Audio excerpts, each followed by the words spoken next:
ભરૂચ જિલ્લાના ઝઘડિયા તાલુકામાંથી પસાર થતા ધોરીમાર્ગ પર દિવસે દિવસે અકસ્માતોની સંખ્યામાં નોંધપાત્ર વધારો થઈ રહ્યો છે। ત્યારે હાલ 2 અકસ્માતો, એક ઈસમનું મોત થયું હતું, અન્ય 2 ઘવાયા હતા।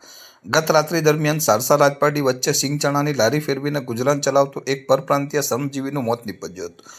મૂળ ઉત્તર પ્રદેશનો રહીશ અને હાલ રાજપારડી ખાતે રહીને સિંગચણાની લારી ફેરવતો રામબરન મહારાજદીન બહેલિયા નામનો 45 વર્ષીય ઈસમ રાજપારડી નજીકના સારસા ગામે સિંગચણાની લારી લઈને ગયો હતો। ત્યારબાદ તે રાજપારડી પાછો ફરી રહ્યો હતો, જે દરમિયાન રાત્રે 7:45 વાગ્યાના અરસામાં રાજપારડી મધુમતી ખાડીના પુલ નજીક કોઈ અજાણ્યા વાહન ચાલકે અડફટે લેતા રામબરનને ગંભીર ઇજાઓ થતાં તે લોહી લુહાણ થઈ ગયો હતો। ઇજાગ્રસ્તને એમ્બ્યુલન્સમાં અવિધા સરકારી દવાખાને લઈ જવાયો હતો, જ્યાં ફરજ પરના તબીબે તેને મરણ પામેલ જાહેર કર્યો હતો।